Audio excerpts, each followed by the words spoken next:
Hello! You are listening to Cali Chats, a healthy living podcast with a goal of helping you find true happiness within your mind, body, and soul. I'm Jessie Cali, and it is time to get real. Hello, everyone, and welcome back to another episode of Cali Chats. And a special welcome to the first episode of the 3-part series. This is 30. So first things first, before I get started, I am currently recording from my boyfriend's best friend's house, and it's a new place for me to record. So apologies if the sound quality is off in any way, but with this new handy-dandy mic, I think we will be just fine. And yes, to catch you up, I did just say my boyfriend. I have been dating this wonderful man named Eric the last 4 months, and we are currently on a trip in Pennsylvania to visit with his friends, my friends, and then ended off with a big old celebration for my best friend, Megan. Hey, Megan. She listens. She's one of my number one listeners. She's finally getting to have her dream wedding, so we are all very excited, and I can't wait to celebrate. Yay! All right, back to This is 30. Now, you may be wondering why the series is called This is 30 and why now? You know, since I don't look a day over 26, that is exactly why you're curious. Just kidding. That was a cheesy joke. Anyway, this lovely month of July marks the special event of my 30th birthday. And let me tell you, I've only slightly been wigging out over this for the last, 2 years? Ask any of my friends. I've just been like, I'm so close to 30. Gah. Yeah, you heard me right. Only slightly. It's been a weird, but exciting time. I can't help but feel a little old when I see these kids that I used to babysit walking around drinking beer now. I actually was at a Redbirds game, which is the AAA league in Memphis for baseball. And I saw one of these kids I used to babysit, and he was drinking. And I was like, wait, what? What year are we in? How old am I? That is the weird part of all of this. Like, what? When did that happen? And where did my 20s go? But there are some exciting parts, so let's get on to those. I do choose to believe, probably like every other late 20s, early 30s human, that my 30s will be the best years yet. Yeah, you heard me, best years yet. I mean, honestly, I've finally found the perfect way to apply my makeup, and I found a skincare routine that works, and I'm not as pimply as I was back in my teens and my 20s. And hey, I'm healthy. I've gotten back to a good health area. How do I say that? Like, I don't want to say weight because I don't always look at the number. I just try to feel strong and look better and fit better in my clothes. So, I'm healthy. And you have the entirety of my 20s to thank for all of that. Seriously. Trust me, my face has been through it, okay? I had a bad bout with acne. Yeah, that stage was pretty bad. One of the worst. So I'm glad I've kissed that one goodbye. Bye-bye, pimples. So there are a couple more things I'm especially thankful for. And while I'm on this thanking my 20s tour, I would like to talk about that too. One of the other big things I did find out is that I am not, in fact, crazy. Some of y'all are there like, yeah, okay, check again.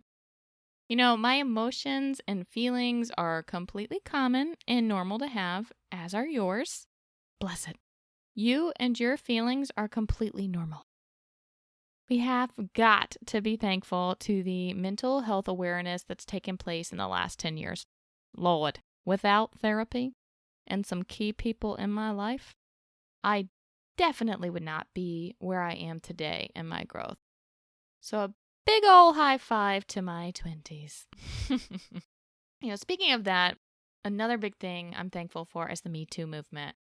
I mean, wow, what a moving time that was in our world.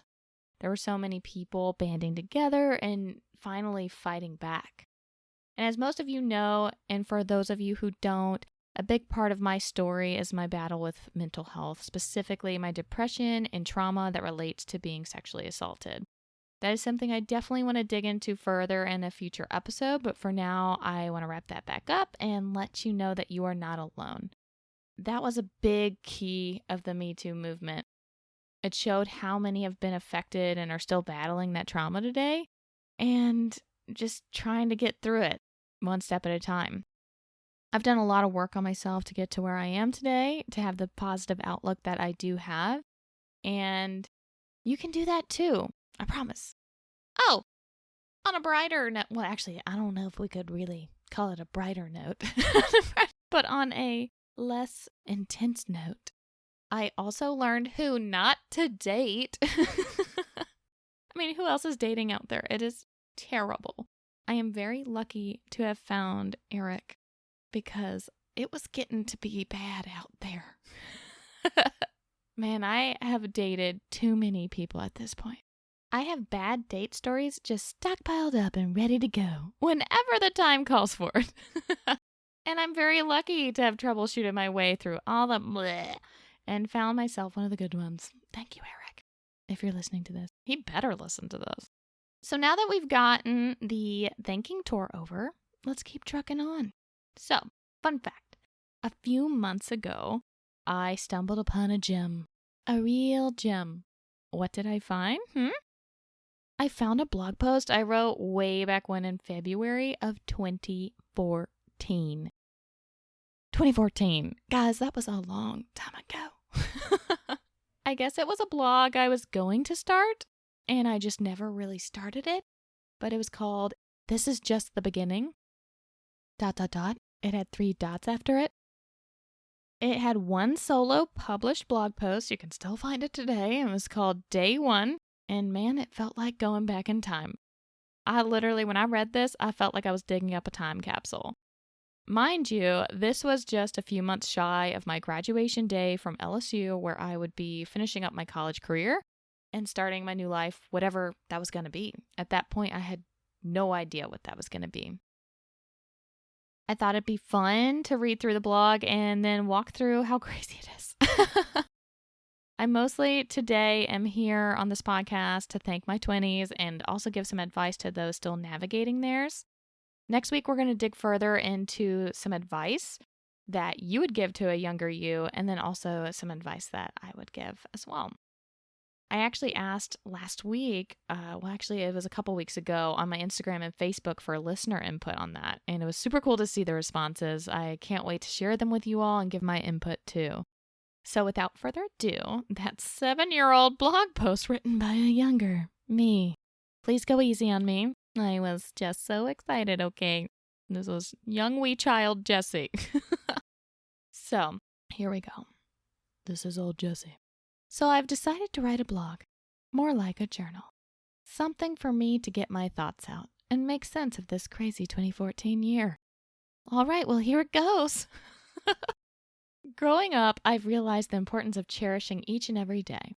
For me, that's staying in touch with old friends, making new friends, and being someone my friends can go to in times of need. Wow. This is modern day Jessie. Does that not sound exactly like my current blog? I guess I haven't changed that much. Okay, continuing. You are who you hang out with, and I wouldn't be the woman I am today without some key influences in my life. My parents, my family, and my friends. As cliche as that sounds, I really do mean it. Now, with my whole life ahead of me, I'm looking into my future, wondering what it holds. It's kind of scary, but I'm incredibly anxious to see what my life has in store for me. I would absolutely love to start out in a new city, meet new people, make a name for myself. However, I'm stuck in this limbo phase of job searching and not knowing. This stage has been full of so many emotions. I'm just so excited to get started, and this is only the beginning. I wouldn't be where I am today without my parents. They always instilled key traits in me like adaptability and work ethic, but also stressed the importance of keeping an open mind and to reach for the stars. Nothing was out of reach for me in their eyes. So my whole life I've been chasing my dreams, trying and failing, trying and achieving. Every accomplishment comes from making that decision to try. With failures, you can learn from what you did wrong and try your best the next time. So as I'm on this journey through life, I can't help but feel happy. I have no idea where I'll be next year or even in a few months, but I am confident that everything will work out in the end. With only a few months left of college, I get so many different emotions. It's very bittersweet. Sometimes I just want to fast forward and get my career started. On the other side, I just want to take it all in while I can. Because one day, I will for sure miss it. I mean, I already do miss it a little, and I'm still here. Hopefully, writing this all out will help me to understand all the crazy things my life has in store for me. Thoughts and prayers appreciated. Jessie. Ah! How crazy is that? It's so weird to hear something from you ages ago. I don't know about you, but I feel like I was pretty mature for my age, if I must say so myself. Just a wee 22-year-old child back then. It's crazy. I look back at this and I see how confused and scared I was to start my new life, whatever that was going to be. At this point, I had been job searching and just really crushing it, trying to get a job, and nothing was panning out at the time. Lots of interviews, but no bites. And you go through that phase of wondering, like, am I ever going to get a job? They keep asking for all this experience, but like, I don't have any, other than going to college and having my Subway job or my Justice job, Justice Tween Brands, shout out. So it was super, super scary, and I didn't know what my life was going to hold. But you can see that I was excited. I was nervous, but I was still excited, wondering what that was going to be. I was really lucky a few months later, actually, to score an entrance into a company and get into their marketing and sales development program. So that was awesome. Without knowing that, I did keep going, and I ended up getting a great opportunity. So I moved myself up to Pittsburgh, then moved myself to Baltimore, and now I'm back in Tennessee. So you can see that, like, if you put effort into everything that you do, you will get there. Anyone out there that is either starting college or maybe you're in college, trying to find a job, or you just started a job and you want to start a new one, or whatever you're going through, just remember, if you have a goal and if you focus your path, you're going to get there. So further on that, I bet you're probably wondering what I've learned. And that's going to walk us into our final segment of today's episode. So real quick, I'm just going to run through some of the big rocks, and we can get to the gravel in the next episode in the This is 30 series. Y'all are probably like, what? What are rocks? What are these big rocks you're talking about? I don't know, man. I learned about this in a leadership training way back when I got into that, development program. We had a leadership training, and there's big rocks, aka main points, and then there's gravel, which is like looking at the little details versus the big picture. And so we're going to actually look at the big picture, the big rocks, instead of all the little details today and smaller things. That way, next week we have something to dig into further, and we'll have plenty of time to do it. So here we go. Don't take things so personally. Wow. That is probably the biggest thing I could ever say to anyone, and also myself, when you start your career and when you start anything really in your life, is that do not take everything so personally. Not everything is always about you. Everyone has a lot of things that they go through in their lives day to day. You don't know if they have a family matter going on. You don't know if they just had like a really bad day. So don't take everything so personally if someone comes off in a bad way. Always remember to stay positive and give someone the benefit of the doubt. Next, date men, not boys, okay? And also this goes for, every gender. Just try to date someone who's ready is really what I mean by that. So like date someone who's ready, not someone who's still playing around, okay? You don't got time for someone who's just playing around. I wish I would have known that many, many years ago. Work should never be your whole life. That's another one. That's another big one. When I started my career, work was my entire life. I worked out of my house back then too, but instead of closing my computer and stopping after 5, I just kept going. I would just work all hours of the night just to get things done. And You should never do that because your work-life balance matters. Next, speak up when things don't look or feel right. That was another thing early in my career that I just wasn't sure about. I would be waiting on promotions or waiting on things that I was being promised. I was being promised, this is going to happen. You're next in line. We're definitely going to get you promoted this quarter. And it would never happen. I just kept being put at bay and they were just trying to make me wait, and it didn't feel right. There was a lot of things that happened in my career that did not feel right. And I didn't know who to go to or who to talk to or what to do. And I'm here to tell you, speak up when those things don't look or feel right. That's what HR is for, okay? HR in your company is there for a reason. So go to them when things don't look or feel right. And that also goes for anything in your personal life too. If something doesn't look or feel right, speak up. Speak up because your worth matters. You matter. So make sure to stand up for yourself. Next, don't accept less than you deserve. So this goes for everything, okay? This isn't just career related. This is everything related. You are special. You are loved, and you are worth so much more than how some of these people in the world will make you feel. So do realize that you are worth it. Self-love is so important. Always make sure to put yourself first and that your needs are being met. And lastly, not everything needs to be a fight. Choose your battles, people.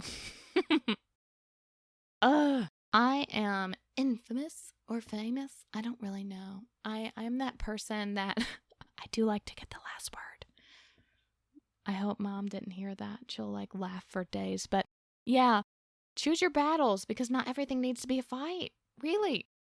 Honestly, the older you get, the more you realize that a lot of things don't matter. You don't need to be fighting about silly things.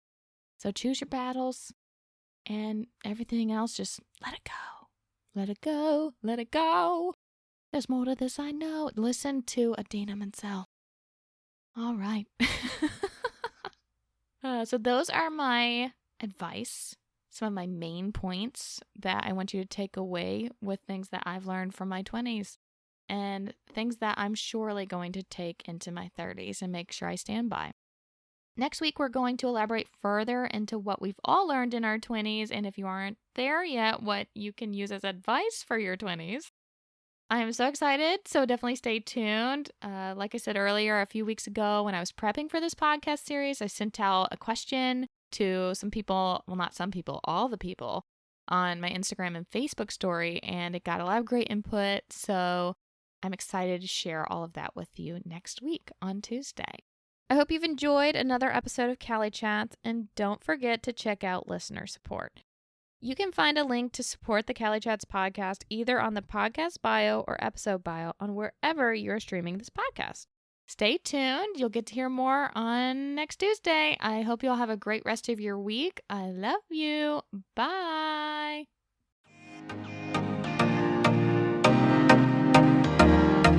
If you enjoyed this podcast, please like, rate, review, and subscribe on Spotify, Apple Podcasts, or pretty much anywhere you can listen to a podcast. For more from me and Cali Chats, visit www.calicreates.com. Or you can check me out on Facebook and Instagram at Cali Creates LLC. Thanks, and talk to you guys later. Bye.